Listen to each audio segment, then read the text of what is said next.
कुल दोस्त यार जितना चला चाटी है कुल हमारा फिट है। अगर आपको भी लाने हैं बिहार बोर्ड के बायोलॉजी में 70 में 70, तो आज का ये वीडियो बिल्कुल भी मिस मत करना, क्योंकि आज के हम इस वीडियो में आप लोग को एक ऐसा टॉपिक बताने वाले हैं, पूरे चैप्टर में बताने वाले हैं कि इस चैप्टर में से कौन टॉपिक आपको पढ़ना है और कौन टॉपिक को छोड़ना है। अगर आज का ये वीडियो आप स्किप कर देते हैं तो आपको पछताने के अलावा और कुछ नहीं मिलेगा। अगर आपको बायोलॉजी में अच्छे खासे मार्क्स चाहिए तो आज का ये पूरा वीडियो फुल वॉच कर ही के जाना, नहीं तो आप जो है ना बहुत ही बड़े एक हीरा को खो देने वाले हैं। क्योंकि आज के हम इस वीडियो में आप लोगों को क्या बताने वाले हैं, तो आज के हम इस वीडियो में बताने वाले हैं क्लास 12 के बायोलॉजी जितने भी स्टूडेंट के बायोलॉजी सब्जेक्ट है उनके लिए जो है ना आज का ये वीडियो बहुत ही खास होने वाला है, क्योंकि हम आपको चैप्टर वाइज को बताने वाले हैं कि आपको इस चैप्टर में से कौन टॉपिक पढ़ के ही जाना है, कौन टॉपिक से बिहार बोर्ड आपको प्रश्न पूछते हैं। तो आपको पूरे वीडियो को अच्छे से जो है ना पूरे फुल वॉच कर लेना है और एक कॉपी निकाल के आप कहीं भी पढ़ते होइएगा। कोई इससे अति नहीं है कि हम यहाँ पढ़ते हैं हम वहां पढ़ते हैं। आप जहाँ पढ़ते हैं बहुत अच्छी जगह पढ़ते हैं, इससे कोई रिलेटेड नहीं है कि आपको बट हम यहाँ पे आज के इस वीडियो में आपको बताने वाले हैं सिर्फ इतना कि आप इस चैप्टर के कौन टॉपिक पे विशेष ध्यान दीजिएगा कि बिहार बोर्ड के पेपर में जितने भी जो प्रश्न पूछे जाएंगे उसका जो आप आंसर है ना बहुत अच्छे से लिख पाएंगे। उस पे लिखने वक्त जो है ना आपको कोई भी परेशानी का सामना नहीं करना पड़ेगा, इसलिए आज का वीडियो पूरा आपके लिए समर्पित है। तो हम चलते हैं बिना किसी फालतू टॉपिक पे बात किए हुए टॉपिक पे। हमारा टॉपिक क्या है? हमारा टॉपिक है 12th के बायोलॉजी के चैप्टर वाइज क्या टॉपिक जानना।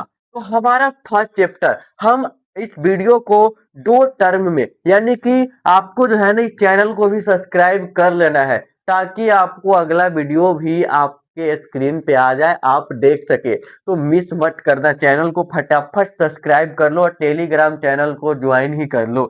ज्ञान सेतु सर्च मारो या आपको डिस्क्रिप्शन में चैनल के लिंक दिया गया है। तो बात करते यहाँ पे, इस वीडियो को हम 2 टर्म में अति करेंगे, 2 वीडियो इसके लिए आएंगे। पहला वीडियो में आपको 5 चैप्टर तक, यानी कि 5 चैप्टर तक आपको कौन टॉपिक पढ़ना है कौन टॉपिक नहीं पढ़ना है ये आपको मिलेंगे। दूसरे वीडियो में पूरा बायोलॉजी, यानी कि ये 2 बायोलॉजी के जो वीडियो बनेंगे इसी में आपको बायोलॉजी के 70 मार्क्स का जो है ना पूरा हम क्लियर करने वाले हैं, यानी कि पूरा खत्म कर देंगे, खत्म बाबा। तो अगला अगला हम आप डायरेक्ट चलते हैं। तो हमारा चैप्टर 1 क्या है? रिप्रोडक्शन यानी कि जीवों में जनन आप पढ़े होइएगा।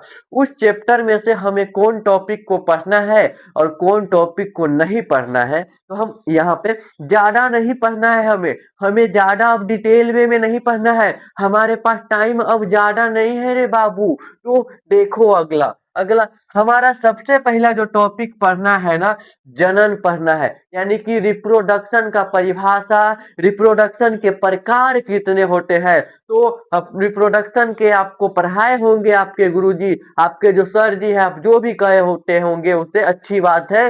पहला प्रकार यानी कि सेक्सुअल रिप्रोडक्शन यानी कि क्या लैंगिक जनन, दूसरा प्रकार असेक्सुअल रिप्रोडक्शन यानी कि अलैंगिक जनन। तो आपको उसका प्रकार भी पढ़ लेना है, जनन भी पढ़ लेना है और अलैंगिक जनन पढ़ना है, लैंगिक जनन यानी कि उस दोनों का प्रकार आपको पढ़ लेना है। इतना ही नहीं, अलैंगिक जनन के जो है ना प्रकार, इसमें जो है ना कायिक प्रवर्धन सब है, मुकुलन सब है। एक विशेष टॉपिक है, बार बार बिहार बोर्ड क्वेश्चन पूछता है कि इस्त में जो है ना जनन होता है तो किसके द्वारा होता है, इस्त में किसके द्वारा होता है, ये आपको कमेंट बॉक्स में जो है ना बताना है। ठीक, मुकुलन और इस्त का संबंध बहुत अच्छा खासा है, जो समझदार होंगे मेरे इस बातों से आंसर पकड़ लिए होंगे। तो आपको ये कमेंट में बताना है, कमेंट बॉक्स में। तो इस दोनों का प्रकार भी अच्छे से पढ़ लीजिएगा। अगला जीवन चक्र यानी कि लाइफ स्पैन पहला टॉपिक है, ये सबसे पहला टॉपिक है। लाइफ स्पैन क्या होता है, यानी कि किसी भी जीव के मतलब जन्म जब से उसका जो मान लो कि यहाँ पर एगो मोटुआ है, यहाँ पर एगो मोटुआ है, इसका आज जन्म हुआ, तो आज से लेके इसका जब तक ये मरेगा ना, जब तक इसका प्राकृतिक मृत्यु ना हो जाए, तब तक जो है ना इस बीच के अवधि को हम क्या कहेंगे, जीवन काल। यानी कि कोई भी जीव हो, चाहे वो सर्प हो, चाहे वो इंसान हो, चाहे वो हाथी हो, चाहे वो कुछ भी हो, चाहे वो मैं ही क्यों ना हूं, तो चाहे आप ही क्यों ना हो, आपके यानी कि कोई भी जीव के उसका जो जिस दिन जन्म हुआ है, उसके जन्म से लेकर उसके प्राकृतिक मृत्यु तक के जो अवधि है, उसी को जीवन काल कहते हैं। ये नहीं कि बीच में कोई छुरा मार दिया तो उसी को जीवन काल कहेंगे, नहीं, उसकी प्राकृतिक मृत्यु तक की जो अवधि होगा उसको जीवन काल कहेंगे। ये तो आपको इसी में पूरा खत्म हो। तो जीवन चक्र भी यानी कि जनन क्या होता है, तो जनन के बारे में भी थोड़ा जान लीजिए। तो जनन के बारे में, जनन एक ऐसी जैविक प्रक्रिया है, जनन जो है ना एक ऐसी जैविक प्रक्रिया, जैविक का मतलब सभी के लिए एक प्रक्रिया है कि जिसमें क्या है कि कोई भी जीव अपने ही समान क्या है कि दूसरा संतति उत्पन्न करता है। तो जनन से जो है ना, जनन एक ऐसी जैविक प्रक्रिया है जिसके द्वारा कोई भी जीव जो है ना अपने ही समान एक दूसरा संतति यानी कि दूसरा एक शिशु को जन्म देगा ना, दूसरा जीव को जन्म देगा, उसी को हम जनन कहेंगे। लैंगिक जनन क्या होता है, अलैंगिक जनन क्या होता है, इस एक सवाल और है कि इसमें से लैंगिक जनन और अलैंगिक जनन में से एकल जीव किसमें भाग लेते हैं, लैंगिक में लेते हैं कि अलैंगिक में लेते हैं, ये भी आपको कमेंट बॉक्स में बताना है। कमेंट ये सब बताते चलिएगा, आपका एग्जाम का रिवीजन भी चल रहा है, तो ये वीडियो आपके लिए हम पहले ही बोले कि बहुत खास होने वाला है। तो चलो अगला है सेक्सुअल और एक्सेक्सुअल, यानी कि लैंगिक जनन और अलैंगिक जनन में अंतर को भी आपको बहुत अच्छे से पढ़ लेना है, अंतर को भी आपको बहुत अच्छे से पढ़ लेना है। और अंत में जो टॉपिक है एक मोनोकार्पिक और पॉलीकार्पिक, एक चीज आपको बताना है कि बांस के बारे में आप पढ़े होइएगा, क्यों, वो पूरे अपने जीवन काल में केवल एक ही बार पुष्प देते हैं। तो ऐसे पौधे जो पूरे जीवन काल में एक ही बार पुष्प देते हैं उसे क्या कहते हैं, और ऐसे पौधे जो अपने पूरे जीवन काल में अनेक बार पुष्प देते हैं उसे क्या कहते हैं। इसमें से दो ही टॉपिक, मोनोकार्पिक कौन है इसमें से अनेक बार देता है या पॉलीकार्पिक अनेक बार देता है, आपको कमेंट में बताना है। ये भी बहुत ज्यादा इंपॉर्टेंट है। तो चैप्टर वन से इतना टॉपिक अगर आप क्लियर कर लेते हैं तो जो है ना आपका कल्याण हो जाएगा एग्जाम में, ठीक ना। आप बहुत बेहतर पर यह क्या कि परफॉर्मेंस कर पाइएगा, आप बहुत बेहतर प्रदर्शन कर पाइएगा। अब चैप्टर 2 है क्या, पुष्पी पादपों में लैंगिक जनन। चैप्टर 2 क्या है, पुष्पी पादपों में लैंगिक जनन। भैया इस चैप्टर में कितना बबुनी देखो, यहाँ पर जो है ना इस चैप्टर में आपको पुष्प की जो संरचना है, पूरा डायग्राम जो बनाना होता है, यानी कि जो पुष्प है ना, मान लो कि हमारे पास यहाँ पे क्या है कि पुष्प है, तो यहाँ पर जो डायग्राम आपको एक तरह से बनाना पड़ेगा, एक तरह से जो है ना डायग्राम बनाना पड़ेगा।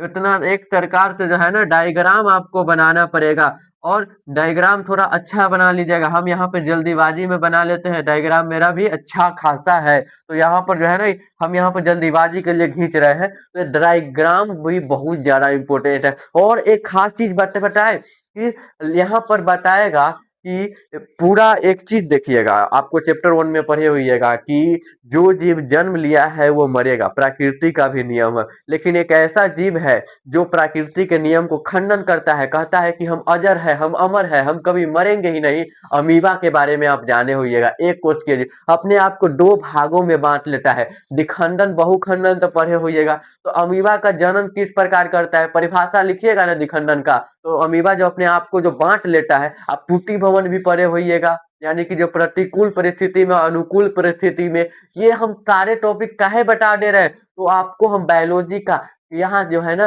बायोलॉजी का खास, पर्सनली मैं बायोलॉजी का टीचर भी हूँ, यानी कि मैं अपने आप को टीचर तो नहीं मानता हूँ, मतलब बायोलॉजी को मैं अच्छे खासों से आपको गाइड कर दूंगा। तो आपको चैनल भी क्या है सब्सक्राइब कर लेना है। बायोलॉजी से रिलेटेड कोई भी टॉपिक का हो आप यहाँ पे कमेंट बॉक्स में पूछ सकते हैं, आपको डाउट मिल का सॉल्यूशन जो है ना मिल जाएगा।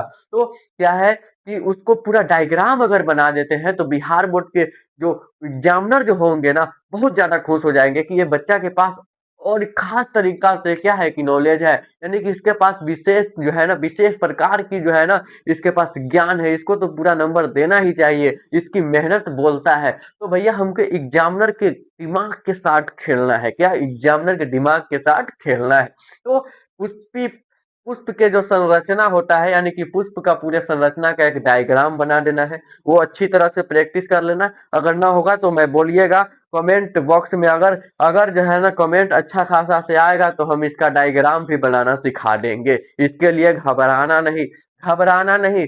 अगला है सूक्ष्म बीजाणु, आप पढ़ लीजिएगा। क्या सूक्ष्म बीजाणु के बारे में आप अच्छे से पढ़ लीजिएगा। परागन के प्रकार आप पढ़ लीजिएगा। परागकोश क्या होते हैं, पर परागन क्या होते हैं, यानी कि फूल सब के जो मेही मेही जो नाक में चपक जाता है, ये सब तितली के बारे में जानते होइएगा, पढ़ाए होंगे आपके सर जी। जो यानी कि जो पुष्प जो है ना किस प्रकार से अपना अथी करता है, परागकोश में क्या होता है, परागकोश के अंदर क्या पाया जाता है, तो ये सारा जो है ना, दल पुंज क्या होता है, बाह्य दल पुंज क्या होता है, तो ये पुंकेसर, उमंग, ये सब पढ़े होइएगा, जयांग, स्त्री के सब। तो आप सब चीज मतलब कि हम बायोलॉजी से रिलेटेड आपको टॉपिक याद आ जाते रहते हैं, क्योंकि जैसे ही हम थोड़ा सा घुटते हैं ना, बहुत ज्यादा आ जाता है। तो हम ज्यादा इसको वीडियो को लंबा नहीं करना। डीनिसेशन पढ़ लीजिएगा, डीनिसेशन। उसके बाद भ्रूण का विकास पढ़ लीजिएगा। क्या भ्रूण का विकास आप पढ़ लीजिएगा। चलिए अब तीसरा चैप्टर, यानी कि दूसरा चैप्टर में अगर आप इतना कंप्लीट कर लेते हैं, इतना कंप्लीट कर लेते हैं, तो आपका अच्छा खासा मार्क्स आ सकता है। तीसरा चैप्टर में आपको कौन कौन चीज ध्यान देना है, तो पुरुष में जनन तंत्र, पुरुष का जो जनन तंत्र होता है, नर जनन तंत्र और स्त्री जनन तंत्र, यानी कि पुरुष और स्त्री दोनों का जो स्ट्रक्चर, जनन का जो पार्ट जो होता है ना, उसका डायग्राम आपको अच्छे से सीख लेना है। क्या उसका डायग्राम आप अच्छे से बनाना सीख लीजिए।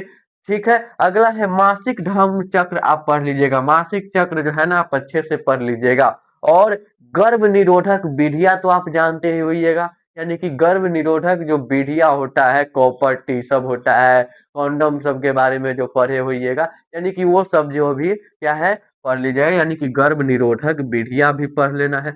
अगला गर्भावस्था और निषेचन, गर्भावस्था और निषेचन को जो है ना अच्छी से आप पढ़ लीजिएगा। अब चैप्टर 4 में क्या, चैप्टर 3 में इतना पढ़ लेते हैं, काफी है, काफी है, ज्यादा पढ़ने की जरूरत नहीं है, नहीं है, मतलब कि अभी नहीं, हमेशा नहीं पढ़ते, ये बहुत ज्यादा हो गया, इस सब के बारे में पढ़ लीजिए। अगला के चैप्टर 4 में क्या पढ़ना है, चैप्टर 4 में क्या पढ़ना है, यानी कि चलिए प्रजनन स्वास्थ्य, यानी कि स्वास्थ्य के बारे में हमें पढ़ना है इस चैप्टर में। तो प्रजनन स्वास्थ्य के आप जो है ना अच्छी से पढ़ लीजिएगा, या इसका परिभाषा आप अच्छी से याद कर लीजिएगा। अगला है जनसंख्या विस्फोट, तो सब लोग जानते होइएगा। अरे जनसंख्या विस्फोट क्या होता है, सब लोग बड़ी अच्छा से पढ़ाते हैं सर जी, जनसंख्या विस्फोट क्या होता है, बड़ी अच्छा टॉपिक है। जनसंख्या विस्फोट भी पढ़ लीजिएगा, और यौन रोग भी पढ़ लीजिएगा, खास करके एसटीडी, एचआईवी, ये सब जो है ना अच्छे से पढ़ लीजिएगा कि यौन रोग क्या होता है। यौन रोग आप अच्छे से पढ़ लीजिएगा। अब इतना पढ़ लेते हैं तो चैप्टर 4 भी आपका कंप्लीट हो जाएगा। मजा आ रहा है कि नहीं, मजा आ रहा है कि नहीं, चलो चलो मजा आ रहा है कि ना, अरे कैसे मजा नहीं आएगा सर, आप पढ़ाए और मजा ना आए, ऐसा हो ही नहीं सकता, ऐसा हो ही नहीं सकता। चलो चलो हम आगे चलते हैं, हम आगे चलते हैं कि क्या है, क्या है, एक शायरी है कि वफा का दरिया कभी रुकता नहीं, इश्क में प्रेमी कभी झुकता नहीं, कि वफा का दरिया कभी रुकता नहीं, इश्क में प्रेमी कभी झुकता नहीं। खामोश है हम किसी के खुशी के लिए, कि खामोश है हम किसी के खुशी के लिए, ना सोचो कि हमारा दिल दुखता नहीं, ना सोचो कि हमारा दिल दुखता नहीं। क्या शायरी था भैया, क्या शायरी था, एक एक क्लिप तो होना ही चाहिए। चलो अगला चैप्टर 5 पे हम चलते हैं। चैप्टर 5 क्या कहता है, चैप्टर 5 क्या कहता है, मेंडल का एकीकरण, एक संकरण पढ़ लीजिए आप। चैप्टर 5 में मेंडल का एक संकरण, मेंडल का अनुप्रयोग तो पढ़े होइएगा ना, मटर के पौधे, मटर के पौधा कैसे भूल सकते हो, 10th क्लास से पढ़ना है और 12th तक में हम भूल जाएंगे इतना जल्दी, ऐसा होने नहीं देंगे। चलिए डी संकरण को पढ़ लीजिएगा, डी संकरण को पढ़ लीजिएगा। और अनुवांशिक कोड, अनुवांशिक नियम भी आप तो जानते ही होइएगा। हम तो कहते हैं आप सब चीज पढ़े होइएगा, बस इतना टॉपिक पर आप ध्यान दीजिए, रिवीजन कर लीजिए। कितने लोगों का ये सारा टॉपिक अभी तक कंप्लीट है, कितने लोगों का कंप्लीट है, कमेंट बॉक्स में बताना। मैं पक्का उसके कमेंट बॉक्स में रिप्लाई दिल का इमोजी सेंड करूंगा, पक्का करूंगा, ठीक ना, सबका करूंगा, मेरा वादा रहेगा, मेरा वादा रहेगा। और मनुष्य में लिंग निर्धारण, क्या मनुष्य में लिंग का निर्धारण करना, ये भी पढ़ लीजिएगा।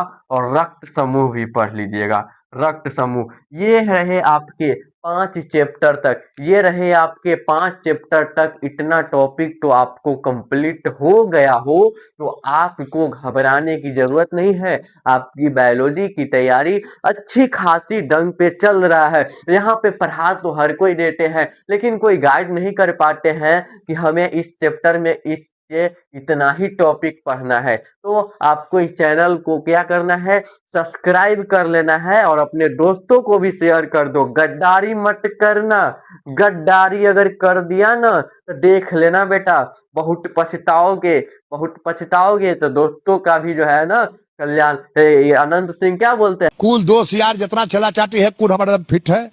न कोई चोर है न कोई छिनार है, कुल बढ़िया है। सब बढ़िया है। सब बढ़िया है, मन में वो रहबे नहीं करता। मतलब इस तरह से दोस्त का भी भला कर दो। होता है ना कि मेरा भला तो सबका भला, ऐसा नहीं, दोस्त का भला तो हमारा भी भला, इस तरह से सोचो। तो दोस्त को भी शेयर कर दो और आप सब्सक्राइब तो करिए दिए होंगे। और अगर अच्छा लग रहा बा वीडियो तो लाइको करिए दा, वही में कौन जरूरी। और कमेंट में एक दिल का इमोजी जरूर सेंड कीजिएगा। और जाते जाते एक शायरी बोल दूं क्या, शायरी बोल दूं क्या? क्या है कि ज्यादातर लोग जो है ना मुझे बोलते रहते कि सर आपका शायरी बहुत अच्छा लगता है, तो शायरी बोलते हैं। तो ठीक है, हम एक शायरी बोलते हैं जो कि आपको बहुत ज्यादा पसंद भी आएगा। शायरी क्या है कि जिंदगी में अगर तुम अकेले हो तो प्यार करना सीख लो, और प्यार कर लिया तो इजहार करना भी सीख लो। अगर इजहार करना नहीं सीखा तो, कि अगर इजहार करना नहीं सीखा तो जिंदगी भर प्यार की यादों में रोना सीख लो। टॉपिक क्या है, क्या मजा आता है, मतलब कि गजब शायरी सब है। इसी के साथ हम इस वीडियो को करते हैं एंड, क्योंकि मुझे लग रही है नींद। तो जय हिंद प्यारे साथियों, राधे राधे।